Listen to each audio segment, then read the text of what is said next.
Contract marriage भाग 11. वटपौर्णिमा एकदम सुंदर साजरी झालेलीच होती. पण अजूनही एक आव्हान पुढं उभे होते, ते म्हणजे सुधीर. परी आणि अक्षयचा नाश्ता होतच आलेला होता की तोवर वॉचमनने येऊन ऑफिसचा स्टॉप आल्याचे सांगितलेले होते. तशी परीची चुळबुळ होऊ लागलेली होती त्याला, कारण ही तसेच होते ना. तिची खरी ओळख कोणालाही माहिती नव्हती.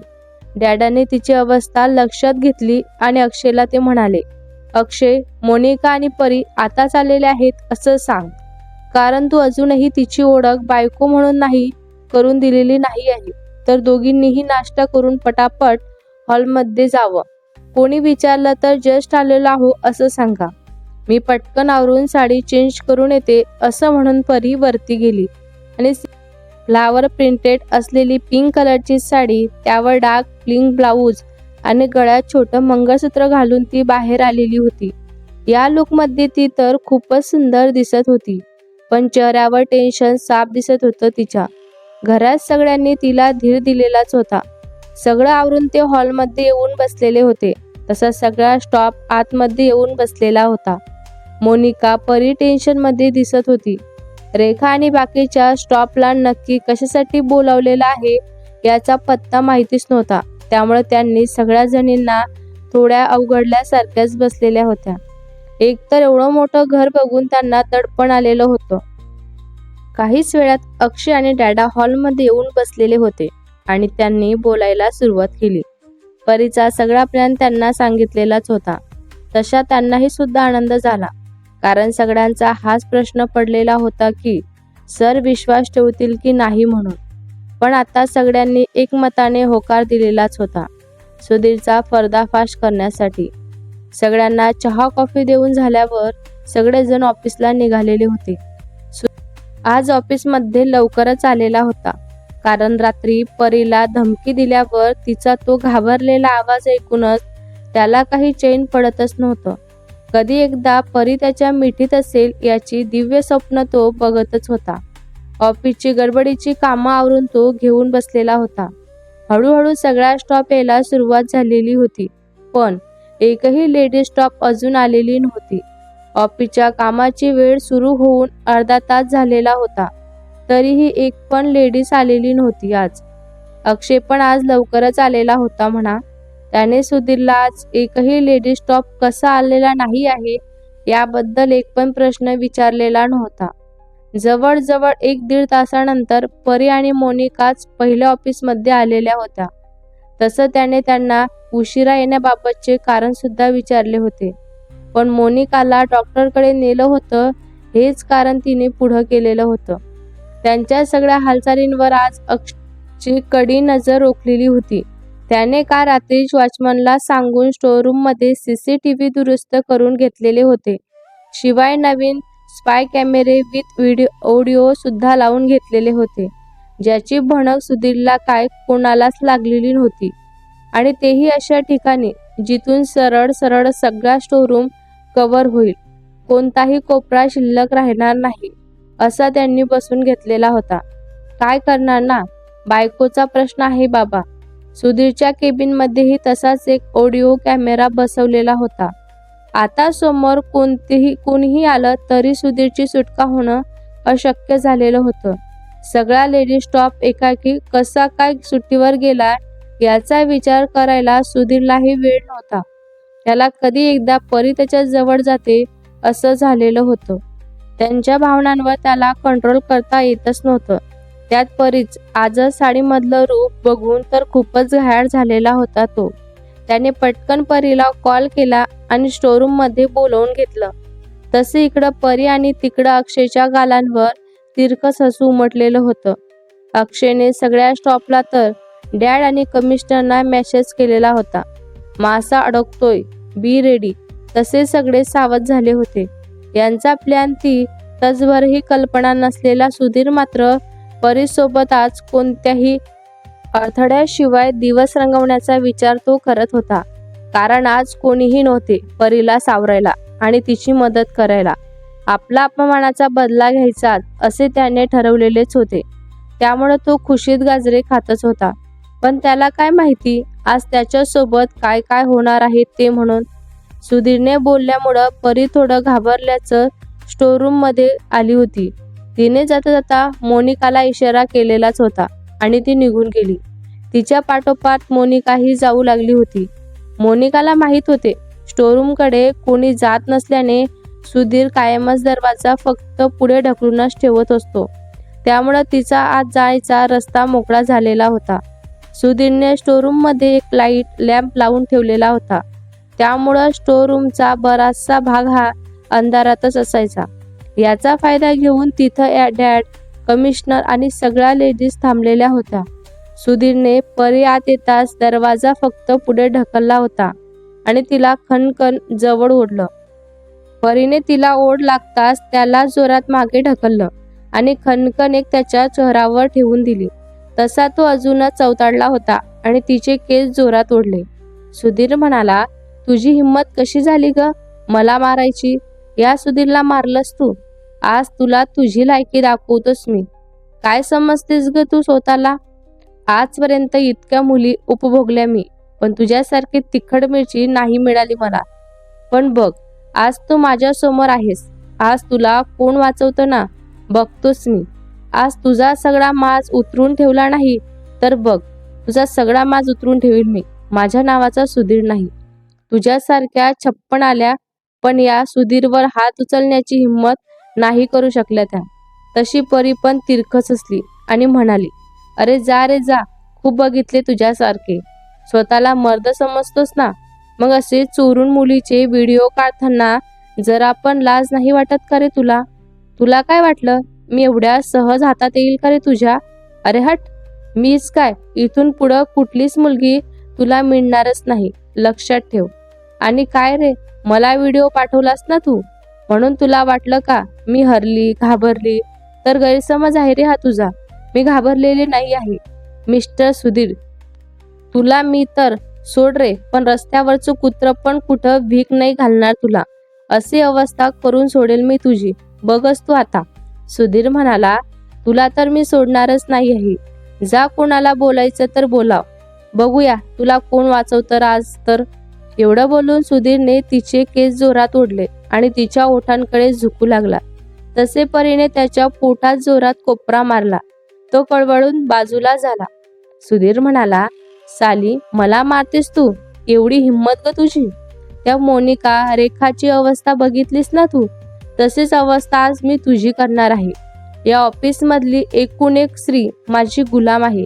मी बोलवलं की त्यांना यावंच लागेल. बघायचं आहे का तुला? तर बघ. असं म्हणून त्याने मोनिकाला कॉल केला. ती थोडीशी घाबरतच त्याला बोलू लागली होती. मोनिका म्हणाली, सर, काही काम होतं का? सुधीर म्हणाला, काम आहेच, स्टोरूम मध्ये लगेच ये. असे म्हणून त्याने फोन ठेवला. मोनिकाही आता स्टोरूम मध्ये आली होती. मनातच खूप राग दाखवत होती. तिला भीती सुद्धा वाटत होती, पण पुराव्यासाठी तीही गप्प उभी राहिली. तिला असंही खाली मान घालून उभी राहिलेलं बघून परीने बोलायला सुरुवात केली. तुझ्या बाळाचा बाप आहे का ग मोनिका? यानेच कायम जबरदस्ती केली ना तुझ्यावर. मग आज घे बदला याचा, मार याच्या कानाखाली. परीचं ऐकून सुधीर कुर हसू लागला. त्याचं हसू बघून एक क्षण मोनिका सुद्धा घाबरली होती. सुधीर पुढे बोलू लागला, हो, मीच आहे या बाळाचा बाप. काय करशील ग तू? आजपर्यंत या ऑफिसमध्ये कोणीही माझ्या विरुद्ध जाऊ शकलं नाही आहे, तर तू इथं नवीन आलेली आहेस. त्यात तुला तर बॉस कोण आहे हे सुद्धा माहिती नाही ग. काय करणार आहेस तू? कोणाकडे जाणार आहेस तू ग? तुला माहित आहे का परी, ही मोनिका आहे ना, असली भारी आहे माहित आहे का तुला? अगं, मला जसं हवं आहे ना तसंच करते अगदी, एकदम झक्कास. असंही सेक्सी आहे ही. पण गंमत माहिती आहे का, तिच्यापेक्षा तू खूप भारी आहेस. आताच मलाही रावत नाहीये हे बघ. आज अजून एक गोष्ट करू आपण. तुला माहित आहे का कोणती ते काय म्हणून? आज मोनिका आपला दोघांचा व्हिडिओ बनवणार. त्याची असली वाक्य ऐकून परीला तर किडसच आली त्याची. तेव्हा इकडं अक्षय रागाने आग बघूला झाला होता. त्याने पोलिसांना काहीतरी इशारा केला आणि स्टोरूम कडे निघाला होता. इकडे सुधीरही परीजवळ येत अजून बोलतच होता. तुझ्या इतकी सेक्सी मुलगी नाही बघितली ग मी. आजवर इतक्या जणीची चव चाखली मी, पण तुझ्यासारखी नाही बघितली. तुझे ओठ, आहा. तेवढ्यातच त्याच्या तोंडांवर जोरात ठोसा बसला. तसा तो एका क्षणात बाजूला पडला. त्याने नजर वर करून बघितले तसा त्याला अक्षय दिसला आणि त्याची पाचांवर धप्पन बसली. कारण अक्षयच्या नजरेत कायम तो गुणी म्हणून राहिलेला होता. त्याला उठून त्याने पुन्हा एकदा तोंडांवरच मारले. अक्षय म्हणाला, तुझी हिंमत कशी झाली रे परीबद्दल असं बोलायची? खूप हौस आहे ना तुला मुलीवर रेप करायची? चल, आज तुझी ही हौस मी पूर्ण करतेच. असं समज अक्षयने त्याला मारायला सुरुवात केलीच होती. तशा बाकीच्या मुलीही पुढं आल्या आणि त्याला चपलेने मारू लागल्या होत्या. इतका जोरात आवाज कुठून येतोय म्हणून बाकीचा स्टॉपही स्टोरूमकडे आलेला होता. तर त्यांनीही सुधीरला मार खाताना दिसले. तसा त्यांनीही मुलींना मदत करत त्याला बदलायला सुरुवात केलेलीच होती. अर्धमेला झाल्यावर कमिशनरनी येऊन सगळ्यांना थांबवले होते आणि सुधीरला घेऊन गेले. त्याच्यावर बरेच गुन्हे दाखल करण्यात आलेले होते आणि खटला भरण्यात आलेला होता. सुधीरला पोलिसांनी अटक केली आणि घेऊन गेले. तशा सगळ्या जणी परीच्या जवळ आल्या होत्या आणि तिचे आभार मानू लागल्या होत्या. तशाच त्यांनी पुढे येऊन अक्षय आणि मोठ्या सरांचे पण आभार मानले. फायनली इतक्या मोठ्या त्रासातून त्यांची सुटका झालेली होती. त्यांना सुद्धा खूप आनंद झालेला होता. बाकीच्या स्टॉपला नक्की काय ते कळालेच नव्हते म्हणून ते सगळेजण गप्प होते. पुढे चाललेला सगळा प्रकार डोळ्यांनी बघत उभे होते. कमिशनरनी सगळ्यात पुढे येऊन पहिले परीचे आभार मानले. परी बेटा, आज तुझ्यामुळे एक सायको आणि अट्टल असा जुना आरोपी सापडलेला आहे आम्हाला. तुझे कसे आभार मानू तेच कळत नाही बेटा. कारण हा असा आरोपी होता की त्याच्यावर 9 खून आणि 27 बलात्कारांच्या केसेस होत्या. रूप बदलून फिरत होता तो माहीर होता. त्यामुळेच कोणाला कधीच त्याचा संशय यायचा नाही. पण तुझ्यामुळे तो आज गजाआड झाला आहे. थँक्यू सो मच बेटा. त्यांचं बोलणं ऐकून सगळ्यांना परत एक नवीन धक्का बसला होता. तोच डॅडा म्हणजे मोठे सर पुढे बोलू लागले होते. होय बेटा, जेव्हा काल मी त्यांच्याशी बोललो ना तेव्हाच हे सगळं मला हे कमिशनर म्हणजेच माझे परम मित्र विनोद यांनी सांगितलं. मलाही त्यावेळी असंच धक्का बसलेला होता. ज्याला आपण आपलं म्हणून वागवत होतो ना तो तर खरंच एक सायको क्लिअर आहे. म्हणूनच इतकी पोलीस फोर्स मला इतके मागावी लागली. त्याने फक्त आपल्या ऑफिसचाच नाही तर अनेक मुलींना बर्बाद केलेला आहे. ज्याची शिक्षा म्हणून कोर्टाने जन्मठेप दिलेली होती त्याला. पण तो तिथून आजारी पडल्याचं नाटक करून पडून गेला आणि नेहमी रूप बदलून राहू लागला होता. त्यामुळंच आजपर्यंत कुणीच त्याला पकडू शकले नाही. आभार खरं तर परीचे मानायलाच पाहिजे. कारण तिने ही गोष्ट न घाबरता हँडल केली. शिवाय या मुलींनाही तिने त्यांच्या विरुद्ध उभं राहायला शिकवलं. थँक्यू सो मच बेटा. आज तो पकडला गेलाय पण आपणही त्याच्यावर सगळे चार्जेस लावून त्याला फाशीच होईल याची काळजी घेऊया. चला तर मग येतो मी आणि तुम्हाला सगळ्यांना त्याच्या विरुद्ध कंप्लेंट रजिस्ट्री करायला एकदा पोलीस स्टेशनला यावं लागेल. बाकी मी बघतो काय करायचं तर ते. ठीक आहे, चला मग येतो मी. असं म्हणून कमिशनर अंकल पण निघून गेले होते. आज ऑफिसला सगळ्यांना सुट्टी आहे. घरी जाऊन आराम करा सगळ्यांनी. अक्षयने सगळ्यांना सुट्टी जाहीर करून दिली होती आणि डॅडासोबत केबिनमध्ये गेला. इकडे हळूहळू सगळा स्टॉप एकमेकांना आधार आणि दिलासा देत आपापले आवरून घरी जाऊ लागला होता. कारण फक्त 1 तासात इतकं काही घडलेलं होतं की कोणालाही ते पचत नव्हतं. इनफॅक्ट कोणाचाही विश्वास बसत नव्हता त्या गोष्टींवर. त्यामुळं तसेही कोणीही काम करण्याच्या मनस्थितीत नव्हतं. म्हणून कोणीही काहीच न बोलता घरी जाऊ लागले होते. परीही काहीही वेळ तशीच निशब्द बसलेली होती. खरं तर ती मनाने थकलेली होती. त्यामुळं डेस्कवरती ती तशी डोकं ठेवून बसली होती. तर मोनिका ती आत आपण पुढं काय करायचं या विचारात बसली होती. तसेच अजून एक व्यक्ती मोनिकाचा विचार करत होती. ती म्हणजे त्याच ऑफिसमध्ये काम करणारा सचिन. हो, सचिनच, जो ऑफिसच्या पहिल्या दिवसापासून मोनिकावर प्रेम करत होता. पण सुधीरच्या तिच्या बोलण्याच्या वागण्यामुळं त्याला गैरसमज झालेला होता की तिचं सुधीरवर प्रेम आहे म्हणून तो तिच्यापासून दूर राहत होता. पण आता हे सगळं बघितल्यावर त्याचा तो गैरसमज दूर झालेला होता. आणि मोनिकाशी लग्न करायचा त्याचा निर्धार पक्का झालेला होता. त्याने उद्याच घरच्यांशी बोलायचं ठरवलेलं होतं आणि तो सुद्धा घरी निघून गेला. इकडं अक्षयनेही आपलं आवरलं आणि घरी यायला निघाला होता. केबिनमधून बाहेर पडल्यावर त्याला परी तिच्या डेस्कवर बसलेली दिसली. तसा तो तिच्या जवळ गेला. त्याला माहिती होतं आज जे काही झालं त्याने ती मानसिकरित्या थकलेलीच असणार आहे आणि धक्काही बसणार असणार आहे तिला. म्हणून त्याने तिच्या जवळ जाऊन तिला हाक मारली. परी. त्याने हाक मारतच ती भानावर आली आणि परी म्हणाली, सॉरी हा, ती विचारात कधी हरवले ना ते मला सुद्धा कळाले नाही. झालंय का तुमचं? म्हणजे मीही निघते घरी यायला. तिने असं बोलल्यावर त्याने हलकेच गालात हसून सांगितले की सगळा स्टॉप गेलेला आहे घरी आता. तुम्ही पण चला, आपण सोबतच जाऊया घरी. मग दोघेही घरी यायला निघाले होते.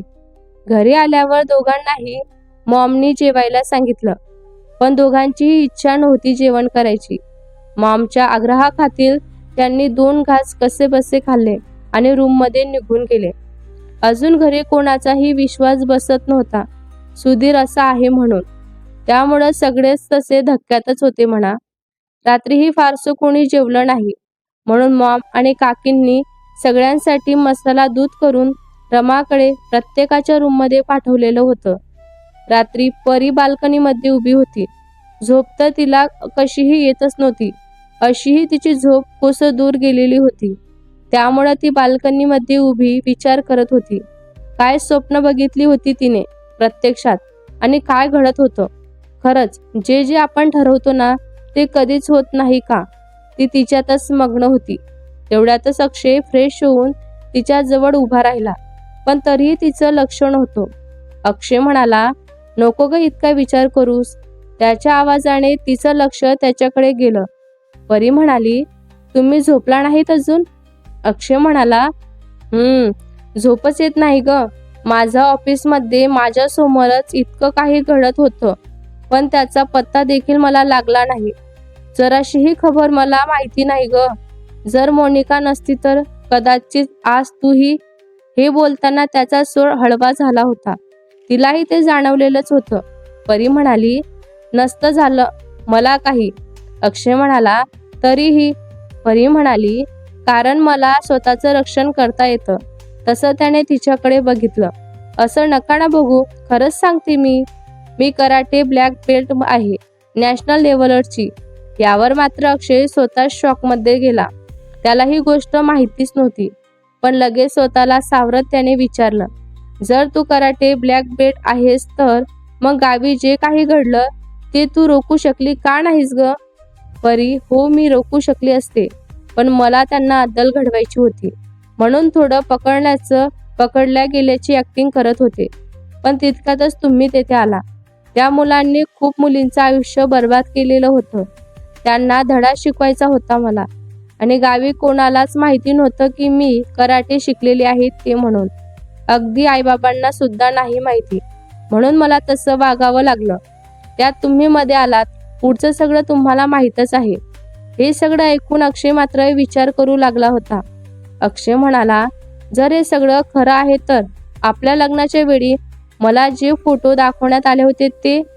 परीने हसत उत्तर दिलं, एडिट केलेले होते ते फोटोज. त्या फोटोच्या बऱ्याच कॉपी आहेत त्यांच्याकडे. प्रत्येक वेळी मुलीचा चेहरा बदलून त्यांचं लग्न मोडतो तो. अक्षय म्हणाला, पण मग त्याला शिक्षा का देत नाही कोणी? त्याने विचारलं. परी म्हणाली, शिक्षा द्यायला तो आहे गावचा पाटलांचा मुलगा. शिवाय गावातल्या सगळ्यात वाया गेलेला मुलगा आहे आणि त्याला आमदारांचा सपोर्ट आहे. म्हणून तर इतक्यावर मजल गेलेली आहे त्याची. त्याला सपोर्ट आहे ना, म्हणून तो हे सगळं करतो. म्हणून तर मला ते नाटक करून सगळं उघडीस आणायचं होतं, पण माझ्यामुळं राहिलं हो ना, त्याने सांगितलं. तसं ती चमकून त्याच्याकडे बघून म्हणाली. परी म्हणाली, नाही हो, असं नाही. मीही खरं तर त्यावेळी नको त्या स्टंटमध्ये एकटीच अटकते होते. जी मैत्रीण साथ देते म्हणाली होती ना, ती ऐनवेळी पडून गेली. म्हणून मला तुमच्याशी लग्नाचा प्रस्ताव मान्य करावा लागला. ती पडून गेली नसती ना तर जे काही घडलं त्याचा पूर्ण व्हिडिओ बनवणार होतो आम्ही आणि सोशल मीडियावर टाकून त्या सगळ्या मुलींना न्याय मिळवून देणार होतो. तिच्या या बोलण्यावर खरं तर अक्षय थोडा शांतच झाला होता. ती खरंच खूप हुशार आहे याची त्यालाही खात्री पटलेलीच होती. त्याने दिलेल्या त्रासांबद्दल खरं तर त्याला स्वतःलाच आता गिल्टी फील वाटत होतं. त्याने तिची मनापासून माफी मागितली आणि तिनेही त्याला पटकन माफ सुद्धा करून टाकले. दोघांच्याही मनात आता कोणतंही भ्रमण राहिलेलं नव्हतं. सगळे गैरसमज आता मिटून गेलेले होते. अक्षयने पळीपुढा हात केला, फ्रेंड्स, तर तिनेही हसून लगेच हात मिळवला, फ्रेंड्स. आजची रात्र दोन जीव नवीन नात्यात अडकत चाललेले होते.